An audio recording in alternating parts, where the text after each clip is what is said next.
Elena's hands trembled as she folded the tiny onesie for the third time that year. The nursery, painted a soft yellow just months ago, remained untouched except for the thin layer of dust settling on the crib.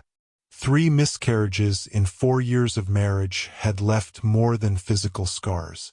The doctor's words still echoed in her mind, unlikely to carry to term. She placed the onesie in the dresser drawer alongside the other baby clothes she'd collected with hope. Outside the nursery door, she could hear her husband Marcus on the phone with his mother. "No, Mom. No baby news." I know. The Blackwell name needs heirs." Elena closed her eyes, letting a single tear fall. Tonight was the monthly family dinner at the Blackwell mansion, and she already knew what awaited her there: the sidelong glances, the whispered comments, the pointed questions about when she would finally give Marcus a child. The worst part wasn't the cruelty. It was how Marcus would laugh along as if her pain was just an unfortunate inconvenience to his family's grand plans. The Blackwell mansion stood like a fortress on the hill overlooking downtown Chicago, a testament to 4 generations of shipping industry success. Elena sat stiffly at the massive oak dining table, surrounded by family portraits that seemed to stare down at her with disappointment. Augusta Blackwell, her mother-in-law, placed a steaming cup beside Elena's plate.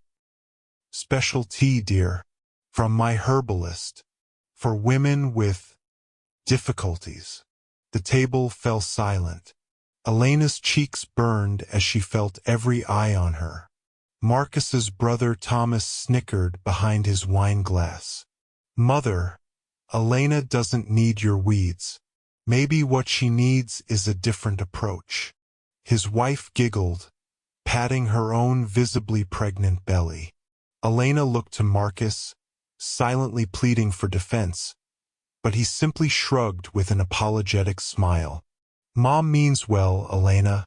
Just drink the tea." Later that night, locked in the guest bathroom, Elena overheard Augusta in the hallway. "For years of marriage and nothing to show for it. The girl is barren as winter soil. Marcus needs to consider his options while he's still young enough to start over." The annual Blackwell Industries board meeting fell on a crisp autumn morning. Despite her MBA from Northwestern, Elena was asked to serve coffee while Marcus and his brothers presented their division's quarterly reports. William Blackwell, the 78-year-old patriarch, nodded approvingly as his biological grandsons outlined expansion plans. When Elena attempted to offer a suggestion about the Asian shipping routes, her graduate thesis topic, Augusta interjected, "Darling, perhaps you could refill the water pitchers." Business talk can be so tedious for those not involved in the family legacy. That evening, William gathered everyone for the company photo. "Elena, dear, stand at the edge there." "Easy to crop if needed," Augusta whispered with a cold smile. In the finished portrait, Elena appeared as an afterthought, half in shadow, disconnected from the tight cluster of Blackwells in the center. Marcus didn't seem to notice, too busy basking in his father's rare approval of his logistics proposal. Christmas at the Blackwell estate was an exercise in extravagance. Crystal icicles hung from chandeliers, and a 20-foot Norwegian spruce dominated the great room. Each family member's gifts were arranged in personalized sections under the tree. Elena watched as Marcus's sisters-in-law unwrapped monogrammed baby items, silver rattles, custom blankets, heirloom cradles. Then came Elena's turn. With cameras recording for the family's annual Christmas movie, she opened a small envelope. Inside was a gift card to Chicago's most exclusive fertility clinic.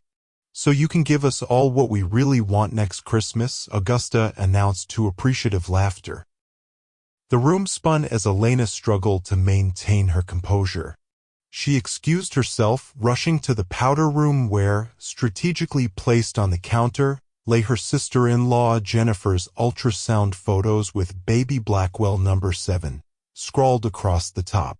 That night, as Marcus snored beside her in their guest suite, Elena stared at the ceiling, something hardening inside her heart.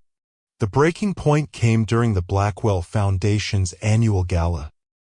Elena, in a gown she'd spent too much on to impress the family, overheard Marcus in his father's study. "Son, the Prescott's daughter just divorced. Stanford graduate, fertile family, 4 siblings. Think about it." Marcus's response pierced her like a knife. "I know, Dad, but it would look bad right now. Let me give Elena another year. Not a defense of their marriage. Not a declaration of love.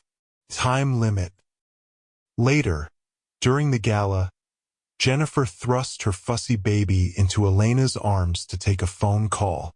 The baby immediately wailed louder. Augusta swooped in, taking the child. "Some women just don't have the touch," she announced to the surrounding socialites. "It's almost like children can sense these things." Elena handed her champagne glass to a waiter and walked straight out into the February rain, not bothering with a coat. Her feet carried her 20 blocks until she found herself outside St. Mary's Church and its adjacent community center. A sign read, "Shelter volunteers needed." Something pulled her inside. The shelter's fluorescent lights cast harsh shadows, but Elena found herself returning 3 times a week. Director Maria Rodriguez didn't ask questions about why a woman in designer clothes was serving soup, only showed her where supplies were kept. 3 weeks in, Elena noticed him, a small boy, perhaps 7, sitting alone in the corner with a book. While other children played, he remained perfectly still, eyes downcast. "Noah," Maria explained. "Parents died in an apartment fire 6 months ago. Distant cousin took him in but returned him after 2 weeks. Said he was too quiet, too strange. He hasn't spoken since." Something about his isolation called to Elena. She began sitting near him, not speaking, just being present. One day she brought a chess set it up, waited. After 30 minutes, a small hand moved a pawn. No words, but a connection. After their 3rd silent game, putting the pieces away, she heard it, barely a whisper. "Thank you for seeing me." For words that changed everything. Marcus raged when Elena proposed adoption. "That's not a real child for us. Not a Blackwell. What would people say?" Elena stood her ground for the first time in their marriage. "They already say I'm barren. They already treat me like I'm worthless. What difference does it make?" For weeks, she visited Noah at the shelter, learning bits of his story through Maria and the social workers. Brilliant but traumatized. Foster placements that didn't work because he wouldn't speak, wouldn't connect. Teachers concerned about his withdrawal but impressed by his mathematical abilities. Elena began the paperwork secretly, meeting with agencies during times she told Marcus she was at spa appointments. When the home study was scheduled, she finally laid down her ultimatum.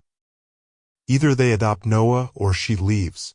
Marcus, believing this was a phase she would overcome, reluctantly agreed. "Fine. But don't expect my family to treat some random child like a true Blackwell.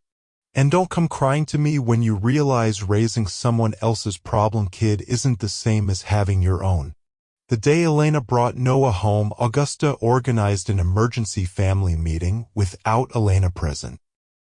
Noah sat in the car with a social worker while Elena stood in William's study surrounded by disapproving faces. "This is not how things are done in this family," William thundered. "Blackwells do not collect strays." Marcus remained silent beside his father. Elena looked each family member in the eye. "Noah comes home with me today." You can all accept that, or Marcus can explain to the board why the family is suddenly embroiled in an ugly public divorce with details I'm sure would interest the Chicago Tribune. It was the first time she'd ever truly threatened them, and the shock on their faces gave her a strange satisfaction. That night, she created Noah's bedroom together with him, hanging space posters and arranging books on shelves. As she tucked him in, his small voice whispered, "Is this really forever?" Elena's throat tightened. "Yes. No matter what anyone says, you're home now." The first family dinner with Noah present was warfare disguised as etiquette. Augusta forgot to set a place for him until Elena quietly got up and did it herself. William asked pointed questions about Noah's real parents, emphasizing the word real with cruel precision. Marcus played with his phone under the table. Yet Noah surprised Elena with his composure, answering questions politely, using perfect table manners. It was only later, helping her load the dishwasher, that he asked, "They don't want me here, do they?" Elena knelt to his level. "Some people have small hearts that can't grow bigger. That's their loss, not ours." Noah nodded solemnly. "Then we have to have big enough hearts for all of us." In that moment, Elena realized this child wasn't just someone she was saving. He was saving her too, teaching her the courage she'd forgotten she had. As months passed, Marcus became increasingly absent, business trips stretching from days to weeks. Elena threw herself into Noah's education, discovering his remarkable aptitude for mathematics and strategic thinking. His chess skills rapidly surpassed hers. At school conferences, his teachers used words like gifted and exceptional, recommending advanced placement. When Elena approached Marcus about private school costs, he dismissed her. Public school was good enough for normal kids. She took the fight to William instead, armed with Noah's test scores and teacher recommendations. The old man studied the papers through narrowed eyes. "Blood will always tell," he finally said. "He's probably slow like his real parents. No point throwing good money after bad." That night, Elena liquidated her personal savings, the inheritance from her parents she'd kept separate from the Blackwell accounts, and enrolled Noah in the city's top preparatory academy without asking anyone's permission. Noah turned 12, excelling academically but remaining an outsider at family gatherings. During the annual summer retreat at the Blackwell Lake House, Elena found him hiding in the boathouse while cousins played on the lawn. "Why aren't you joining them?" she asked, though she already knew. Noah's eyes, wise beyond his years, met hers. "They don't want me there. Grandpa William told Bradley I'm not a real cousin." Elena's heart cracked. "Noah," he interrupted, surprising her. "It's okay, Mom. I hear what they say about both of us. But they're wrong." He showed her the physics book he'd brought to the lake house. "Education is our way out. Someday they'll see us differently, I promise." She hugged him fiercely, this child who'd somehow become stronger than she was. That night, she lay awake realizing they'd both used the word, or they had become a team of two against the Blackwell world. At 15, Noah accidentally discovered financial discrepancies in the Blackwell shipping reports. With his mathematical mind, patterns jumped out that others missed. "Mom, the Pacific route numbers don't make sense," he mentioned casually over breakfast. That same week, Elena found lipstick on Marcus's collar, not the first time, but somehow now it didn't hurt as it once had. The confrontation was eerily calm. "How long?" she asked. Marcus didn't even bother denying it. "Years. On and off. Mostly my secretary." When she asked why he stayed married, his answer stripped away any remaining illusion. "Duty. Father's expectations. Appearances." That night, Noah found her crying on the back porch. Without a word, he sat beside her, offering the comfort Marcus never had. "We don't need them, Mom," he said simply. The next day, Elena transferred the last of her personal funds into Noah's education account and began researching divorce attorneys. When college acceptance letters arrived, Noah had options that made the Blackwell cousins seethe with jealousy. Harvard, MIT, Stanford, all with scholarship offers. At the mandatory family dinner celebrating the twins' acceptance to local universities, Augusta raised her glass in a toast to the next generation of real Blackwells taking their rightful places. Noah, quiet as always, withdrew an envelope from his jacket pocket and placed it on the table. "Harvard. Full academic scholarship," he said, the first time he'd spoken unprompted at a family gathering in months. William scoffed. Community college is more realistic for his type. Noah stood tall and dignified at 17. "My type, grandfather? You mean the type who earns what he receives rather than expecting it as birthright?" Silence fell like a thunderclap. Noah walked out, Elena following. Her whispered words meant only for him, "This is just the beginning." 14. The divorce proceedings coincided with Noah leaving for Harvard.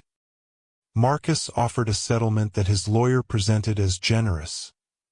The guest house on the estate and a modest monthly allowance, clearly expecting gratitude for this charity. Elena's lawyer, a fearsome woman who'd built her reputation taking down wealthy husbands, countered with evidence of Marcus's affairs and financial manipulations. Also, she added with deadly precision, "My client has documentation suggesting irregularities in the company's Southeast Asian shipping contracts. The IRS might find it interesting." The settlement improved dramatically overnight. Meanwhile, Noah thrived at university, making connections through merit rather than the Blackwell name. He called Elena daily, supporting her as she used her settlement to launch a small consulting firm specializing in supply chain management, the expertise the Blackwells had always dismissed. For the first time in years, both mother and son were breathing free air, building lives on their own terms. Noah graduated summa cum laude at 22, with an MBA focused on corporate restructuring. Elena flew to Cambridge for the ceremony, bursting with pride as he delivered the student address. No Blackwells attended despite her sending invitations, their loss. Back in Chicago, Noah surprised her by taking an entry-level position at Jensen International, the Blackwells' chief competitor. "It's strategic," was all he said when she questioned the modest salary. Elena had built her consulting business into a respected boutique firm with clients across the Midwest. They bought a comfortable townhouse in Lincoln Park, not as grand as the Blackwell mansion, but filled with warmth the estate had always lacked. On a rare afternoon walking along Michigan Avenue, they literally bumped into William Blackwell coming out of his club. The old man, now in his 80s but still sharp-eyed, looked straight through Noah without recognition. "Excuse me," he muttered irritably, not realizing he'd just brushed past the architect of his future downfall. Over the next 3 years, Noah climbed the corporate ladder at Jensen with remarkable speed. His innovative logistics strategies drew industry attention, earning him features in business magazines. Simultaneously, the Blackwell company began losing market share in key areas, always where Noah's department at Jensen had recently implemented new approaches. Elena watched from a distance, recognizing her son's strategic mind at work. During industry events, she occasionally saw Marcus, now looking strained and older than his years. Augusta had apparently moved to the Florida compound, unwilling to face Chicago winters and other unpleasantness, the divorce scandal still rippling through their social circles. What no one realized was that Noah had been systematically purchasing Blackwell Company shares during downturns, working through a network of investment entities he'd created during business school. The chess player was positioning his pieces patiently, deliberately, seeing 10 moves ahead while his opponents couldn't see beyond their next quarterly report. The crisis hit the Blackwell Company like a typhoon. A major government contract, their financial bedrock for decades, was suddenly lost to Jensen International's superior proposal. The stock plummeted. Emergency board meetings were called. Industry analysts predicted bankruptcy within months unless a white knight investor emerged.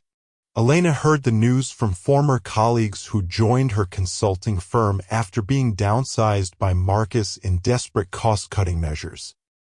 When Jensen announced a potential merger offer, the business pages buzzed with speculation.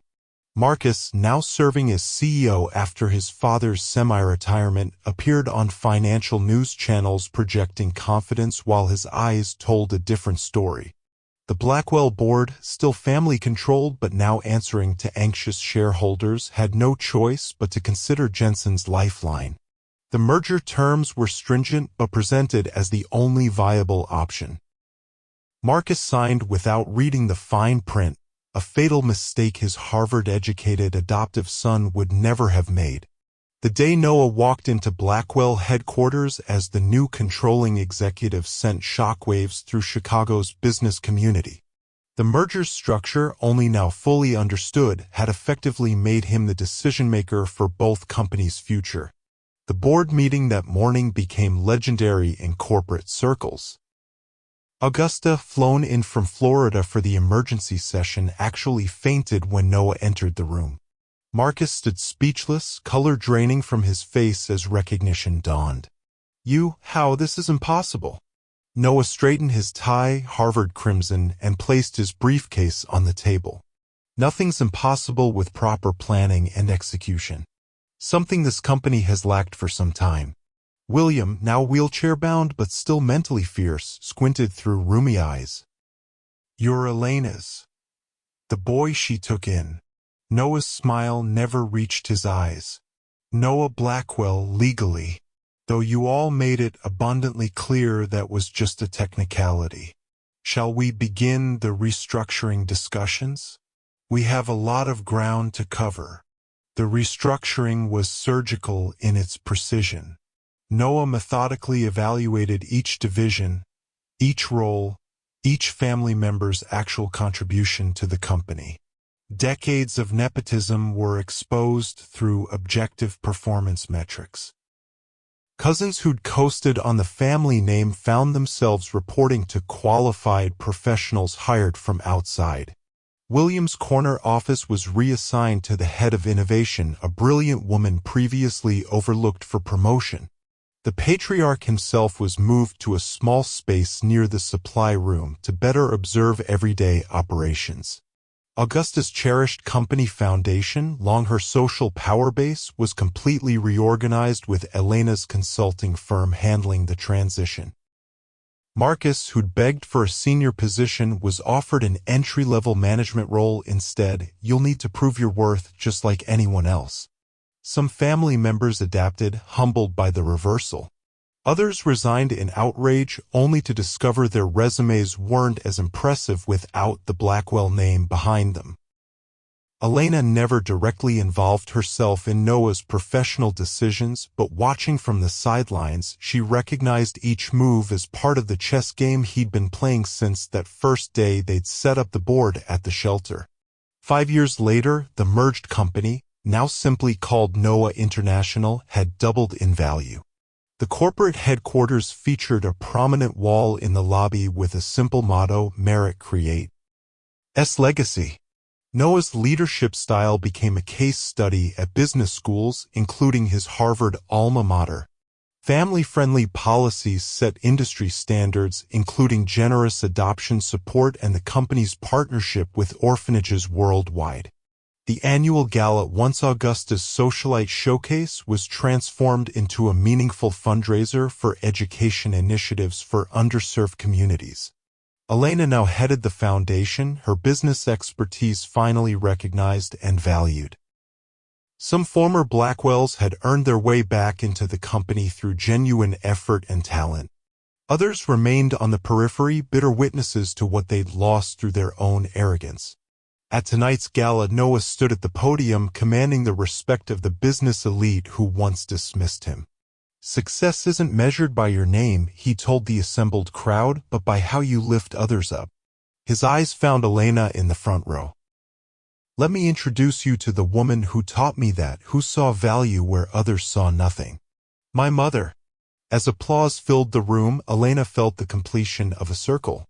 They had been wounded together, had healed together, and now stood triumphant together, not through vengeance, but through becoming exactly who they were meant to be all along. If this story touched your heart, please like this video, subscribe to our channel, and share with someone who needs to hear that sometimes the people who are rejected become the ones who change everything. Comment below with the moment that resonated most with you or the lesson you're taking away. Remember, your worth isn't determined by those who can't see it, but by what you build despite them.